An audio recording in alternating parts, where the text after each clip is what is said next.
They're sitting there, and he said, "You guys want to smell this branch?" Yeah, he takes the branch off, strips it in, and then he throws it on. Maybe he doesn't take it off the tree. No, he doesn't take it. No, I told you can't take a branch off a tree. That'd be also deraisa. So he had taken off Erev Shabbos a bunch of these branches. You ever see these guys walk around with Tsama? There's a huge bunch of stuff. Here, smell it. of course, right? So he has a bunch of branches, okay, yeah. But he knows that it's not going to have such a great smell. So he picks up one, goes like that. He gets all the smaller branches off, small little twigs off, and it creates a nice fragrance. And he gives it to him to smell. Can you throw it on the fire? It's Shabbos. He's not going to do that. Is it Shabbos or was it Yom Tov? I assume it was Shabbos. Yom Tov, no? First of all, the Beitsa we brought about the barrel was on Shabbos, okay? Mishnah on Shabbos. And what we're talking about is even on Shabbos. If you look at the top Rashi, when Rabbi Yehuda originally talked about animal food being mutter to make into a kli, what does Rashi say? Mutter liktam ulasakin kash shel shbolim b'Shabbos lachsoshina. He started the ball rolling on Shabbos, so this is even on Shabbos, certainly on Yom Tov, but even on Shabbos.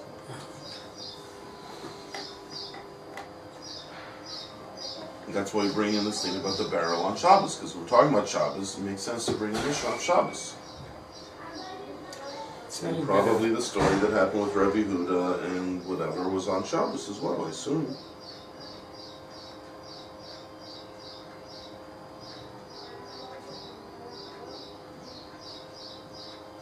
Okay. So all of this happened on Shabbos. I assume. Rashi originally said the very first step in the sugya, Rav Yehuda said you can take Michael Behema and make a toothpick out of it. Rashi said even on Shabbos. And then we brought Bryce against him, and we were going back and forth, softwood, hardwood, this, that, and the other. And then we bring a Mishnah from Shabbos about the barrel. This is all on Shabbos. So anything we say is true on Shabbos and probably true on Yom Tov as well. In this respect, they're the same. Can't make a kli on Shabbos, can't make a kli on Yom Tov.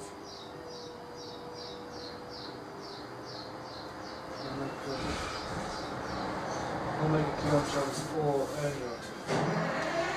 We've had a few Mishnahs. Here in the Beitsa, we've had a few Mishnahs about not making a kli, right? Don't make the cham, don't take the wick and cut it in half. And a bunch of Mishnayos that talk about not making a kli on Yom Tov. But here, what Rabbi Yehuda says is a heter.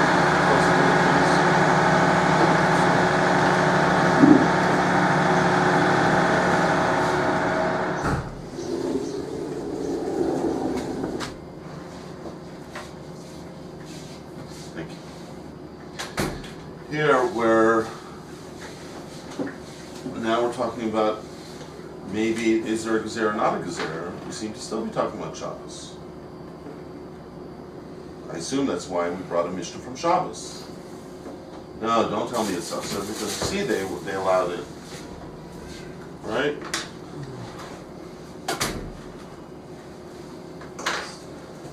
Call two.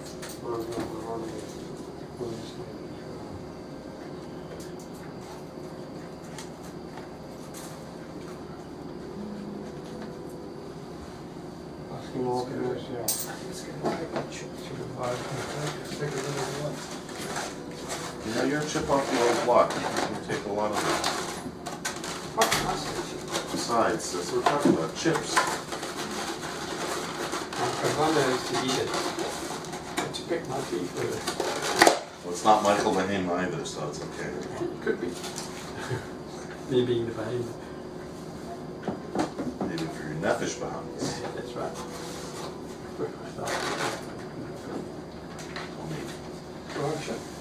No, I'm fine.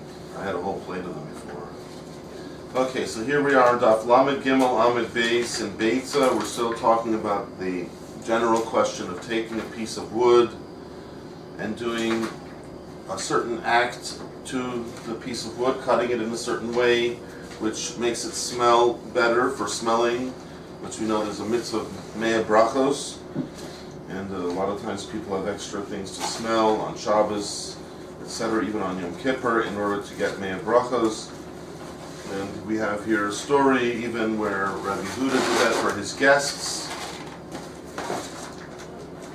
And the Gemora has a question: if he would have done it, cut the wood in a certain way with kavanah to make a kli, he would be chayav chatas, it would be asur midaraisa. And Rabbi Yehuda earlier on in the sugya had suggested that in such a case where your kavanah to make it into kli would make it asur daraisa, then the Rabbanan say even when you didn't have kavanah to make it into kli, we make it asur midarabanan. A normal gezerah, don't do A because it might lead to B. Rav Acha bar Yaakov, however, says it's not necessarily true, because we don't always just make a gezerah when a person has kavanah that's mutter, because he might end up having kavanah that's asur.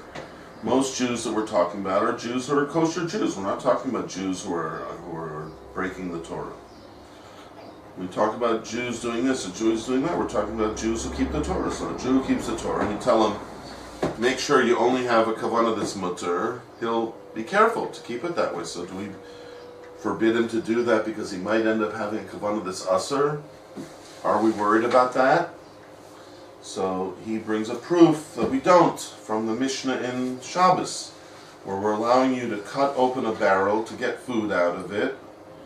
And if you do it with kavanah to make a kli, it's asur. Without kavanah, if it's just to get the food out, then it's mutter. So you see that without kavanah it's mutter, even though with kavanah it's asur. So we don't make a gezerah.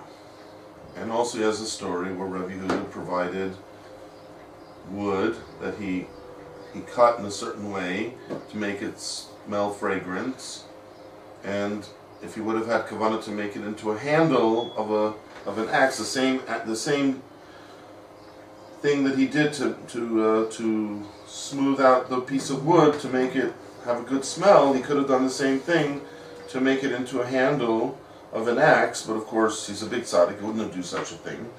But we said, okay, but let's make it forbidden to do it in the mutter way without the kavanah, because you might have ended up doing it with the kavanah. No, we don't make such a gezerah. So what's going on? Did Rabbi Yehuda say there was such a gezerah, or did Rabbi Yehuda hold there was no such gezerah? Okay, so let's go on in the Gemora. Yep, Afagav. Lokash, right? Right. So it seems like there's a problem for Lokasha means it's not a difficulty. It's not a steal. meaning your question is not really a good question. I have a good answer. So once I have a good answer, your question is not a good question. Rabbi Eliezer, Rabbanan. What does that mean? I think the first part, when Gezerah represents Rabbi Yehuda, that's according to Rabbi Eliezer, right? Well, we don't know who's who, but we now are being presented with a machlokus, Rabbi Eliezer and the Rabbanan. And if there's a machlokus, Rabbi Eliezer and Rabbanan, it could turn out that that's their machlokus. Do you make a gezerah of without kavanah, because you could do it with kavanah and have it be asur, so we make it asur without kavanah, or maybe we don't make a gezerah. Maybe that's their machlokus. Let's see. The Tanya Rabbi Eliezer Omer, Rabbi Eliezer told him the Bryson says, Noto Odom Kisim V'Shabbat He doesn't like to take a piece of wood in front of him. No. Have we ever seen him say this before? Yeah, isn't it? That's the lashon of our Mishnah, right? That's exactly what we had in our Mishnah. Yes. Rabbi Eliezer versus the Rabbanan. And this is exactly what he said in the Mishnah. That you're allowed to take a kisem, which in the Mishnah Rashi learned, we saw in the Shulchan Aruch, maybe others learned differently, but let's go with Rashi. In the house. In your house, in front of you means in your house.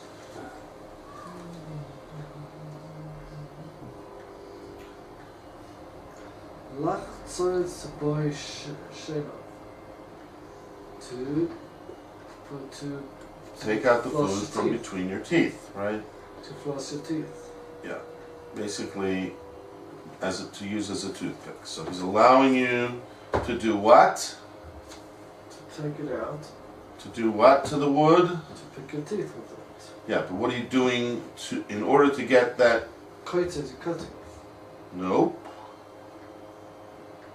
Here, there's no cutting. Already prepared. Because what is he telling you you're allowed to do? Look at the Lashon again. Notel. Just talking about, are you allowed to take, meaning it's the halacha and hilchos. Which part of Shulchan Aruch in the halachas of muksa, right? And he's saying, not muksa. So far, it's not our subject, right? That wasn't what we were talking about till now. We weren't talking about that till now, right? We weren't talking about the subject of muksa. We were talking about making something into a kli. He says you're allowed to pick it up. It's not muksa. Chachamim omrim lo yitol Ella, only take me'avus. Shabahim. You're only allowed to take from the, This is I think, the trough. trough. Trough is what exactly? It's like a big bucket that they eat from, like a long bucket. Right, an animal has this long, almost like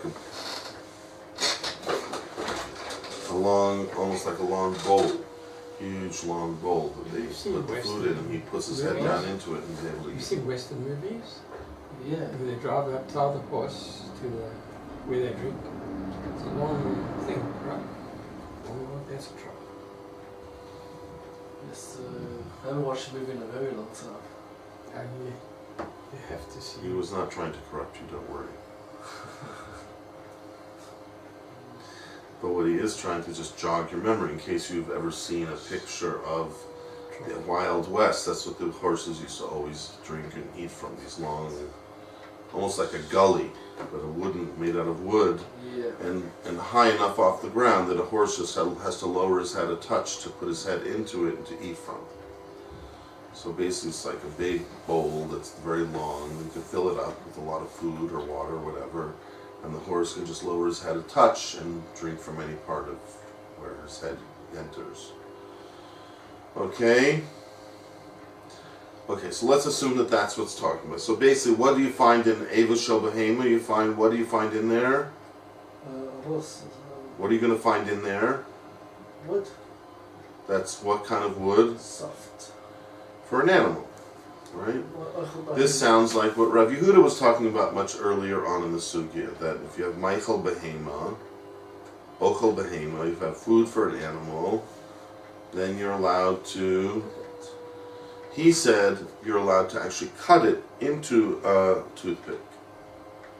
Over here it doesn't exactly say that, because it's like Rebbe Elazar. Rebbe Elazar said you can pick it up and use it, but he didn't say you can fix it. Is anything about cutting? No, nobody talked about cutting. So right now, all we have is Rebbe Elazar says you can pick it off anywhere in your house you find it, even outside of your house. Rashi points out in the Mishnah, but Chachamim are not letting you do that. But if it's part of the Michael Behema, then it's what? Mutter to pick it up and use it for a toothpick, right?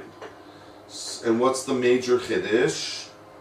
But it also says you like use it for toothpick, pick up a piece of. And his chiddush is that it's not muksa. He's not considering that twig to be muksa. But the Rabbanan obviously hold that a normal twig is muksa. But if you get it from where the animal food is stored, then what? Is it muksa or not? Not. It's not.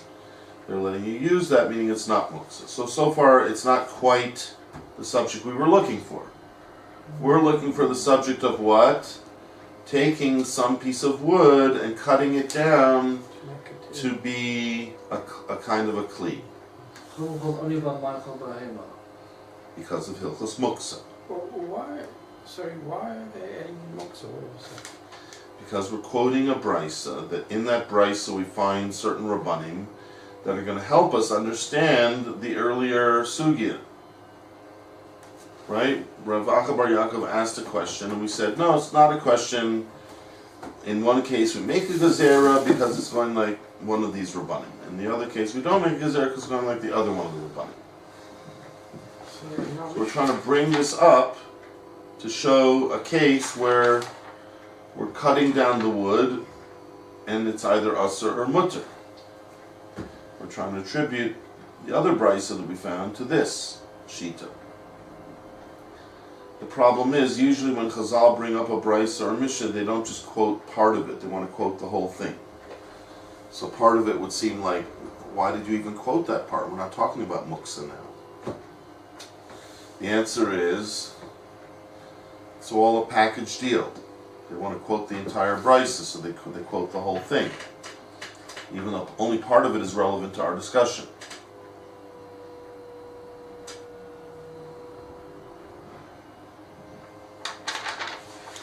I'm just trying to look at why the animal trough, because it's not mentioned in the Mishnah. Yeah, that's what makes the Beitsa unique. Or else we would have just quoted the Mishnah. Okay, but that's only as far as Hilchos Muksa is concerned. It must be there's more to the Beitsa that meets the eye, right? Let's keep going. Because what we're aiming for is something to do with cutting the wood. We're trying to figure out, are you allowed to cut the wood for smelling or not? So I hope to find something in there about that. But we're quoting a larger Beitsa to get part of it, which will be applicable to our discussion. Okay? Yeah. So we have not yet seen the part we're looking for, because we're looking for a part that talks about cutting it down, hopefully la riach. Yeah? Yep. Shabbatai, you with us? Yes, I'm with you. Good. Okay, so right now we're just talking about Hilchos Muksa, and Hilchos Muksa, Rabbi Loza says any twig in your house is okay, it's not Muksa. Kamim say no, it is Muksa, but if you take it from the animal trough, it's okay.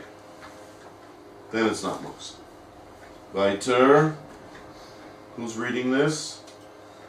Shaloi Shavin agree, right? That's right. Right. Good. Shaloi Yikat Menu. Ah. Now we've hit pay dirt. Now we're So talking now about cut actually it. cutting it off. No, I cut a piece Not of allowed. wood. Not allowed. Even a soft piece of wood? I don't know. That's a good question. I'm not clear which piece of wood we're talking about. In Kitmoy Lachatz Basheba. If you do cut it, you allowed to. If you did, You allowed to floss your teeth. no. If you did it for that purpose, Ulefach Tuach Boadelis. Beschädigung. like you ever see someone pick a lock? Use a long, sharp object to pick a lock, so that it works almost like a key. So if you did that, if you cut down the twig to either use it as a toothpick or to open up a door, and you did it what? Beschädigung. Meaning you forgot that it's Asur, and you did it Shabbos, Unintentionally. but he's still going to be what? Chayav Chatas. There it is. There it is. There's a Chayav Chatas. It's a Chayav Chatas. And likewise, Amazing. Yom Tov. now if he did it b'mezid and it was Yom Tov, you know what would happen to the guy? So I think it's our boy. He would. Give Malchus. That's right. That's an expression for getting Malchus, Oh well. so to speak. Soaks up 40. Soaks up 40. Not a good boy. Do not try to do it, right? And obviously that's with warning and with whatever, right? I'm not talking about. The fact that they taking this from the trough suggested softwood. Because First of all, when it says shoving, yeah, they what agree. does shoving mean? They agree. No. Where's the bigger kiddush? The one who was already saying it's forbidden is Asur. He's saying it's Asur, or the one who said before it's mutter. Which is the bigger kiddush? It could either be talking about the twig of Rabbi Eliezer, that he said you can pick it up in the house. The Rabbanan say you can't. And then Shavim, and everybody agrees that you can't cut it down to a toothpick. Right. So then it might be talking about the twig, the kisim, which could be hardwood. Right? Where does it make most sense to say the Shavim?